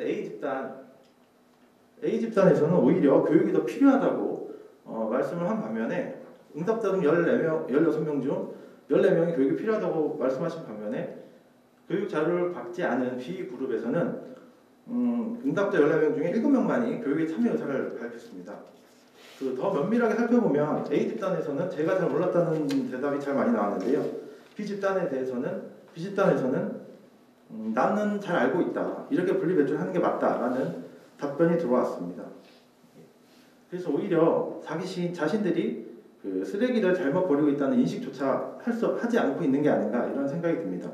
물론 이 간단한 실험과 인터뷰가 많은 것을 증명해낼 수는 없습니다. 그러나 적어도 우리가 이런 원초적인 자기가 쓰레기를 잘 버리고 있는지에 관한 확신이나 잘못 모르고 있다고 살아가는 것은 아닌지 하는 의문을 제시하는 계기가 될 수는 있을 것입니다. 다음으로는 쓰레기 처리 과정의 전체에서 저희가 이해하지 못하고 단편적으로 분리배출, 이 단편적인 지식만을 공부하고 있다는 것입니다. 우리가 분리배출한 쓰레기는 눈앞에서 저희가 쓰레기가 사라져가는 과정까지만 관심을 갖고요.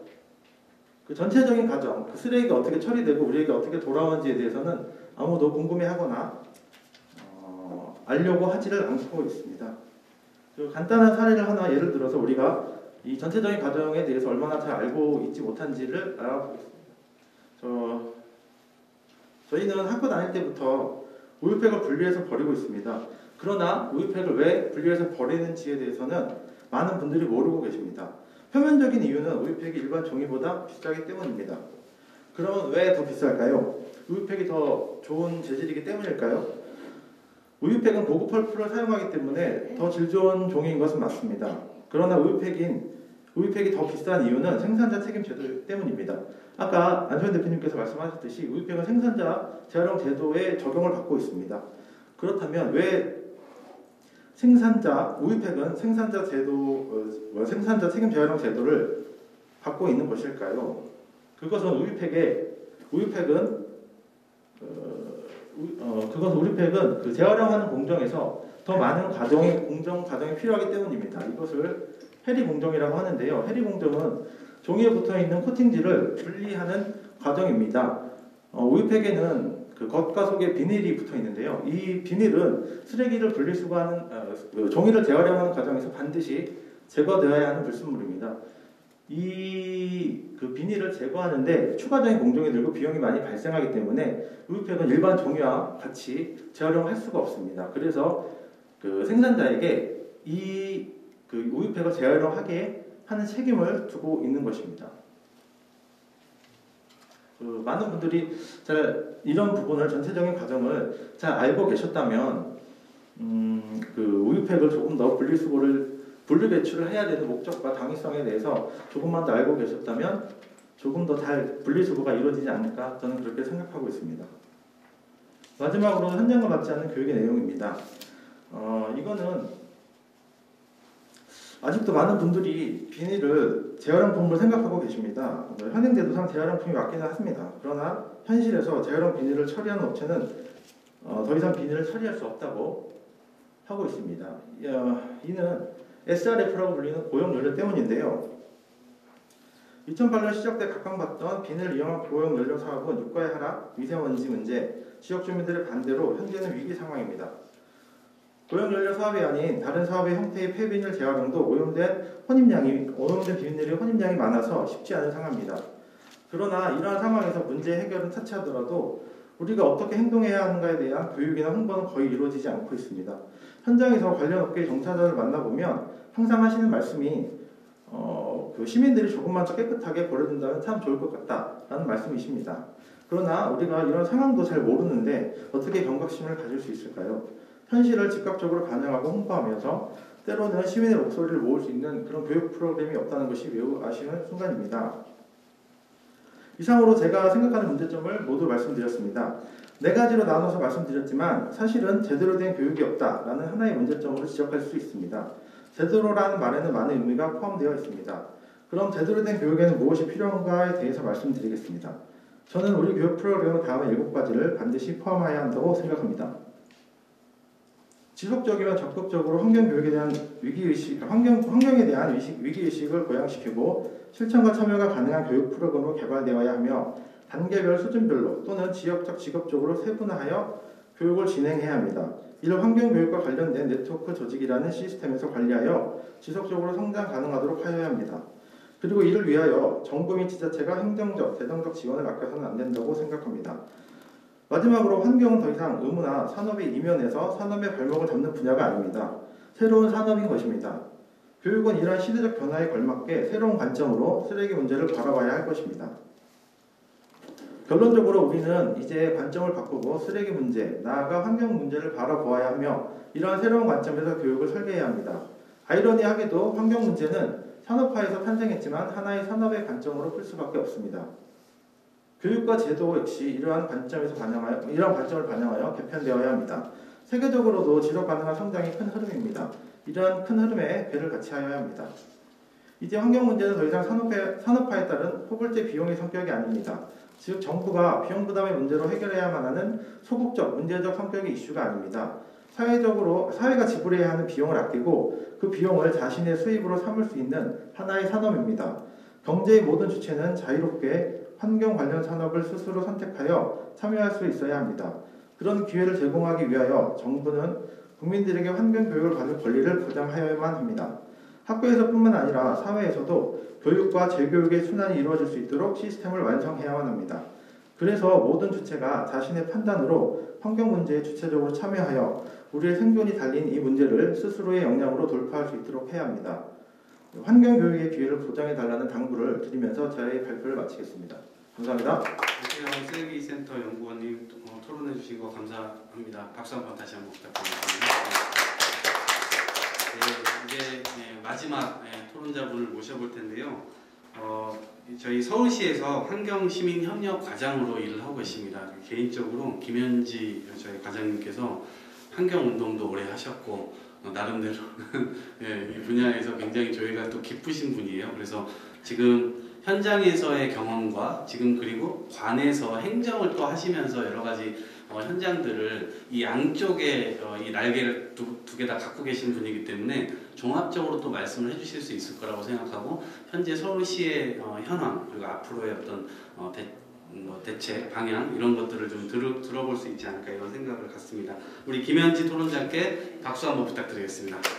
저희 과는 에너지 시민협력과라는 이름으로 지난 7월까지 있다가 이제 8월에 환경교육팀이 저희 과로 오면서 저희 환경시민협력과로 이름이 바뀌고 그리고 저희 과에서 또 에코마일리지라는 에너지 절약 프로그램을 운영하고 있습니다. 그래서 에코마일리지의 원래는 에너지 절약 프로그램인데 이것을 어떻게 하면 좀 시민들의 친환경 행동으로 이끌어낼 수 있을지 그걸 좀 고민하면서 이제 자전거를 이용하거나 대중교통을 이용하는 것 그리고 특히 재활용, 일회용품 안 쓰기 등을 실천하는데 좀 시민들을 참여시키는 그런 촉진 프로그램으로 좀 재편하기 위한 에코마일리지 입점용 계획을 좀 만들었는데요. 이번에 자전거 마일리지 예산은 전액 삭감됐습니다. 자원순환 분야는 사실 깊이 있게 저희 과의 업무가 아니었기 때문에 들여다보지 않았었는데 오늘 사실 굉장히 다양하고 많은 새로운 사실들을 접하게 되어서 이런 부분들을 또 저희 과에서 진행하는 또 저희 본부에서 하고 있는 프로그램에 어떻게 내용적으로 반영할지 그리고 어떻게 좀 체계화시켜서 시민들에게 정보를 정보를 제공할지 이런 고민이 많이 듭니다. 거기에 대한 좀 연구가 많이 필요할 거라는 생각이 들었습니다.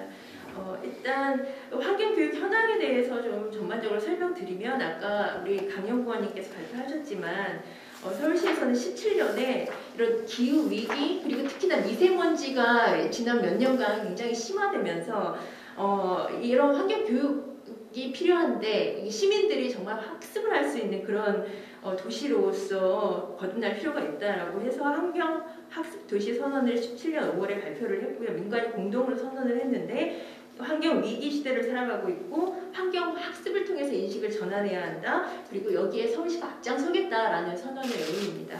그리고 또 작년 같은 경우 그레타 툰베리 기후 위기 또 기후 변화 협약에 대한 국제적인 논쟁 이런 것들이 화두가 되면서 이제 작년도에 교육청과 이제 서울시도 뭔가 이런 미래 세대에게 화답할 수 있는 행동이 필요하다라고 해서 19년 9월에 교육청과 시가 공동으로 생태 문명 전환도시 서울을 발표를 했고요.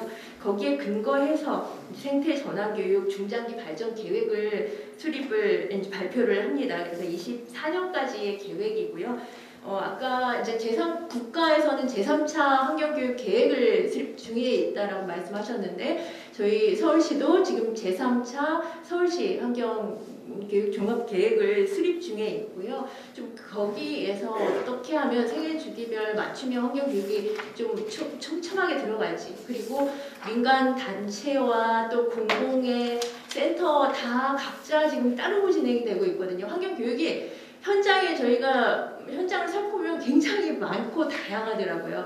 근데 이런 것들을 좀 더 어떻게 체계적으로 연결하고 시민들한테는 통합적으로 정보를 제공할지 여기에 대한 고민을 하면서 환경교육 포털을 지금 준비 중에 있습니다.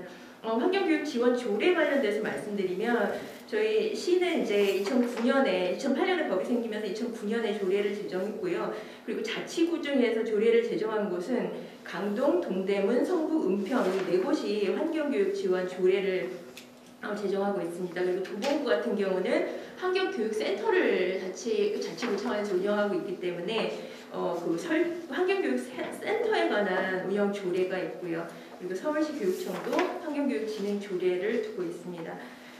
그리고 서울시는 아직 광역환경교육센터는 없습니다. 기초는 올해 5개를 지정을 했지만 광역환경교육센터는 없는데 그 업무를 지금 현재 환경교육팀에서 하고 있고요. 예, 그래서 좀 지금 이제 현황들을 다 정리하고 이렇게 좀 시민들에게 있어서 환경교육이 허브 역할을 수행할 수 있는 기구. 근데 뭔가 서울시 위상에 걸맞는 그런 기구로 만들기 위해서 지금 저희 환경교육과 관련된 거버넌스 기구가 몇 개 있습니다. 서울시에. 근데 일단은 녹색위에 교육분과도 있고 정책위원회에도 교육소통분과가 있습니다만 같이 지금 공론장을 마련해서 서울시 위상에 맞는 교육센터의 안을 수립 중에 있고요. 그리고 그 안이 이제 올해 중으로 나오면 내년도부터 추진할 수 있도록 그렇게 노력하도록 하겠습니다.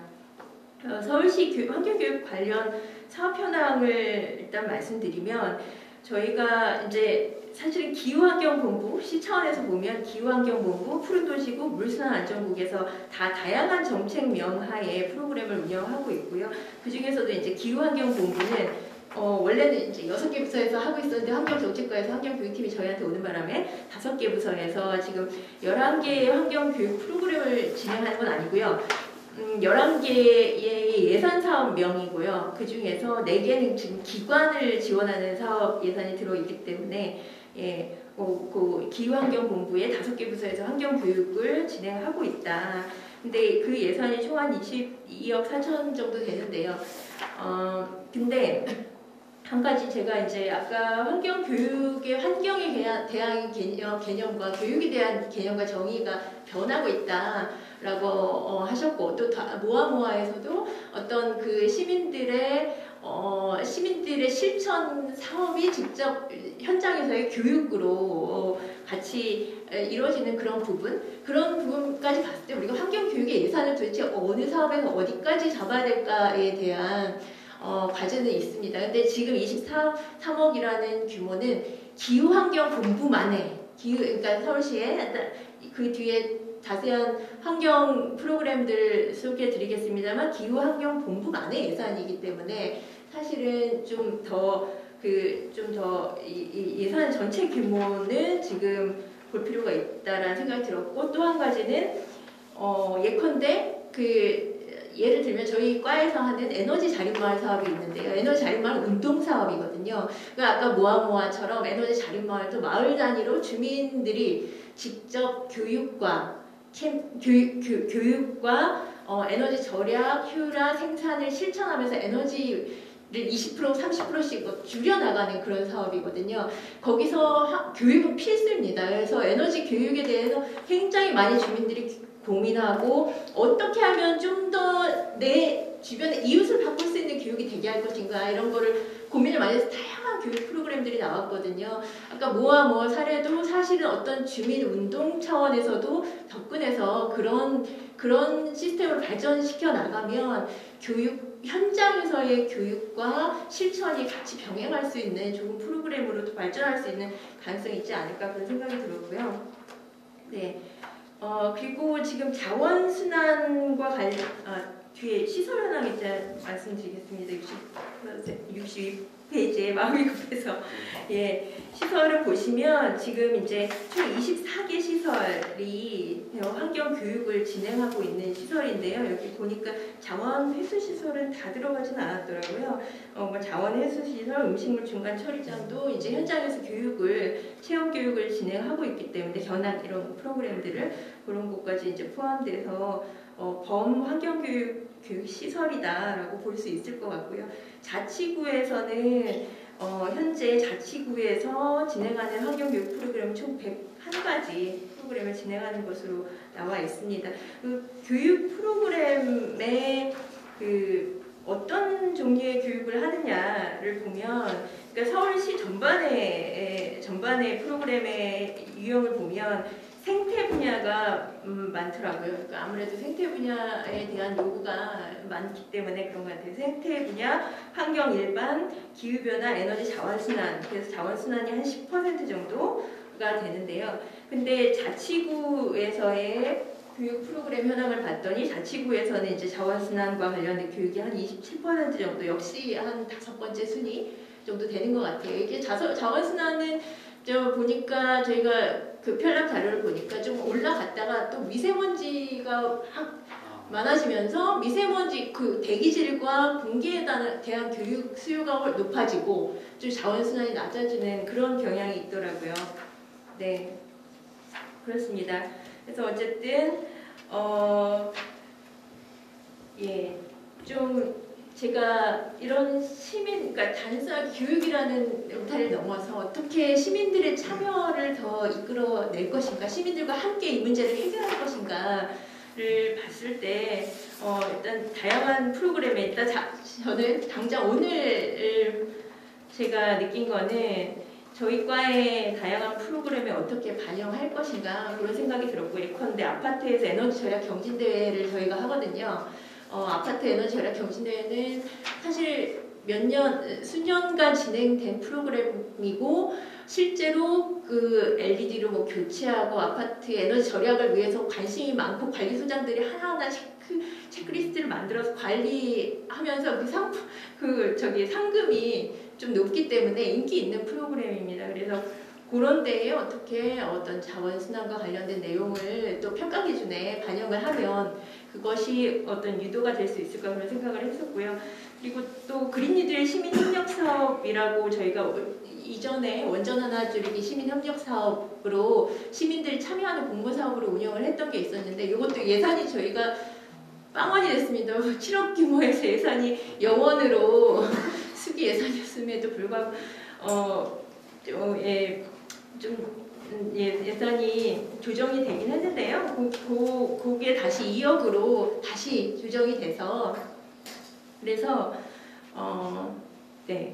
그런 예산을 조금 늘려서 정말 마을 단위로 내지는 지역에서 주민들이 참여해서 주민들이 그 문제를 어떻게 해결할지 직접 풀어보고 거기에 대한 아이디어가 어떤 정책화 될 수 있도록 그런 프로그램이 연결되는 게 되게 중요하다고 생각했고요. 저희 환경교육과 관련된 교재와 강의 안에 이런 부분을 좀 체계화시키는 것도 고민을 해야겠다는 생각이 들었습니다. 그리고 에너지 자립마을 사업도 자원순환과 연계해서 지금은 나눔운동 전도 아나바다 장터 같은 정도를 마을에서 운영하고 있는데 이런 것도 좀 체계적으로 어떤 목표를 만들면 그 목표에 맞게 어떻게 주민들이 실천할 에너지는 사실 목표가 딱 나오는데요. 자원순환도 목표가 분명히 이 정도는 돼야 된다 라는 목표가 좀 나올 수 있다면 그 주민들한테 우리가 설명하고 독려할 수 있을 것 같습니다.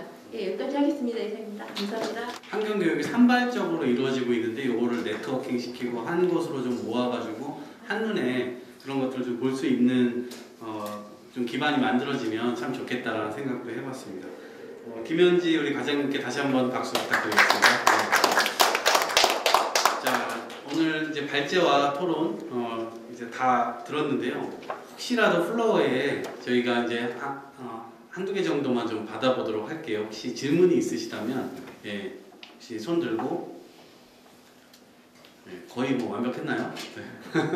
아마 과제들이 머릿속에서 굉장히 많이 이렇게 떠돌고 있을 텐데 이것을 또 유튜브로도 지켜보시는 분들도 계실 것 같아요. 그래서 댓글로 서울특별시 의회 이 유튜브에 댓글로 좀 많이 남겨주시면 아마 향후에 의원님들께서 이 부분을 좀 수렴하셔서 조례나 정책을 만드시는데 요긴하게 아마 쓰실 수 있을 것 같아요. 여러 가지 제안들을 계속해서 받아보도록 할 테니까요. 댓글로 많이 남겨주시면 고맙겠습니다. 자, 오늘 토론회는 이제 여기서 마치도록 할 텐데요. 오늘 발제해주신 분들, 토론회에 참여해주신 분들 너무나 감사드리고요. 끝까지 토론회 함께 해주신 분들께도 감사하다는 말씀 드립니다. 오늘 여기에서 마치도록 하겠습니다. 고맙습니다.